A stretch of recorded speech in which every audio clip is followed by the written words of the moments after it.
So, where did we leave off? In the previous video, I promised you that I'd talk about the details of starting a hospitality business. That would make you rich on that dreamlike tropical island. We've settled on the island. You found that plot of land with the magnificent ocean view, and you made the first rough sketches to bring your dream hospitality idea to life. First of all, even if you don't have any technical knowledge, just start putting your rough ideas down on paper. Your biggest reference will be taking notes on what was missing and what was done well in the accommodations you've stayed at before. As a customer, it's much easier to see the flaws in a hotel. So if you have the means, experience as many different accommodation options as possible. For example, you're staying at a hotel, but you notice a table is missing, or a towel rack. You think to yourself, I wish there was a mini fridge here, or maybe the pillows on the bed are way too soft. These thoughts will be your most important guide at the very beginning. Next, you need to find a good architectural firm. If you don't have a firm you already trust, you should start interviewing a few alternatives by researching their past work and getting references. Having them previously built businesses similar to your project is a huge advantage for you. After all, hiring a plumber who has never installed an AC pipe before to install one is a big risk, right? Exactly the same here. An architectural firm that has mostly done restaurant projects will, unfortunately, be limited when giving you advice for a hotel accommodation. Then, you start getting quotes from these few firms. You must carefully examine what they included in the price list, what they left out, and which services are valid. If they say, I'll build the bathroom but I won't touch the sinks, remember, you'll have to go out, research sinks, maybe wander from shop to shop for weeks, and then find someone to install them. At first, this might seem like a cheaper alternative to you. But believe me, at the end of the day, the effort and energy you spend will end up costing nearly the same as the money you would have paid the architectural firm to just finish the job. But hey, if you are handy with tools and say, I can do these small installations myself, well, then that's great news. While keeping things moving in parallel with the architect, let's get to the most important part. Building regulations are different in every country. If possible, inspect the land you're going to buy before finalizing the transactions. Do not try to skimp on the money you'll pay to lawyers or third parties. This could cost you much more in the later stages. For example, a foreign couple I know bought a piece of land near me. They paid the money, and when they decided to start construction, they realized it was actually impossible to build what they wanted on that land. Because by regulation, they had to leave a huge setback from the street and the coastline. Even though they tried to get the building permit, no matter how hard they fought, they eventually had to give up. And right now, that land is just an abandoned, empty space where weeds grow. If your land borders bodies of water like a beach, river, or creek, you cannot build your construction just 5 centimeters away from it. This is generally true for all countries.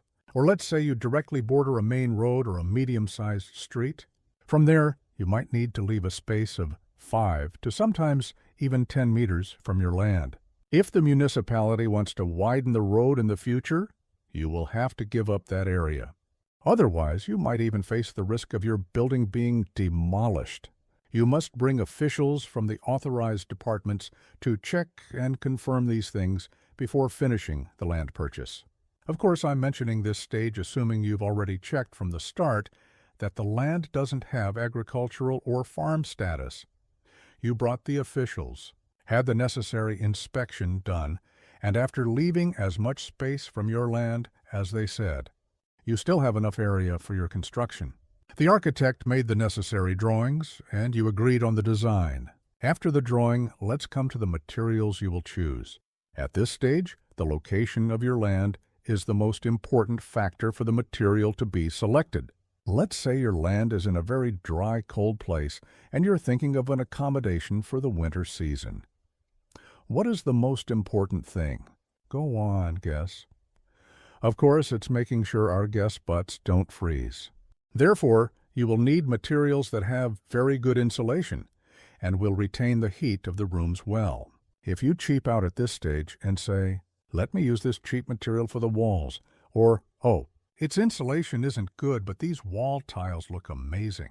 I'll solve it later with ACs or heating systems anyway. Please don't come crying to me afterward with the electricity bills you'll face. Or let's say it's by the seaside, or like me, by the ocean side. You're in a location that is extremely humid, damp, and where you'll get wild ocean water spray for almost 8 or 9 months of the year. If so, do you know what material you should avoid at all costs? Iron, metal, even if they tell you it's very high quality, even aluminum. When you use these, they will start to rot before the construction is even finished. They will turn orange and start falling apart piece by piece. I've seen tons of people around me make this mistake.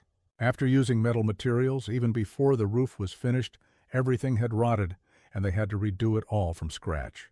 In fact, let me tell you something.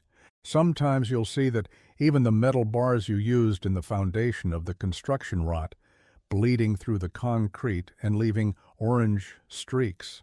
Because the weather conditions by the ocean are much more brutal than you think.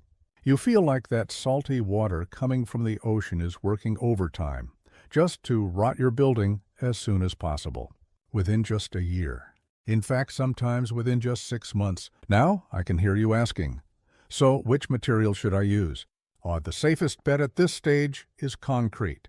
Right now, you might be imagining a tropical dream hotel in your mind, with a roof made of beautiful palm tree pieces and walls made of bamboo sticks. Yes, even though your idea is a bit cliché, it's nice. After all, your guests will always come to this thatch-roofed hotel of yours to get a wonderful tropical vibe, right?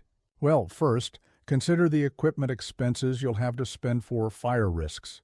Trust me, it takes only seconds for a small spark to turn your roof into a fireworks show.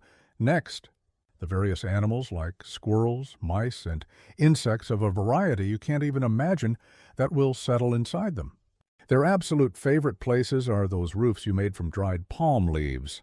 They settle there, chew on them, build nests, and live happily ever after. That is, until you budget an extra employee and expense to clean them every single month. Of course, let's say you chased the animals and insects away, hired an employee for this every month, and you say, great, now, as long as no fire breaks out, I can print money with this tropical hotel made of thatch and trees for the next 10 years. Sorry, you're wrong again. Because the humidity, dampness, and ocean salt will wage war 24 hours a day, 365 days a year, just to rot them anyway, and force you to completely replace them every 6 months. Yes, in this episode, we went over a brief summary regarding what you will do in the initial stage for your accommodation. We will continue from here in the next episode. If you liked it, don't forget to subscribe to the channel, comment, and hit that like button. See you in the next video.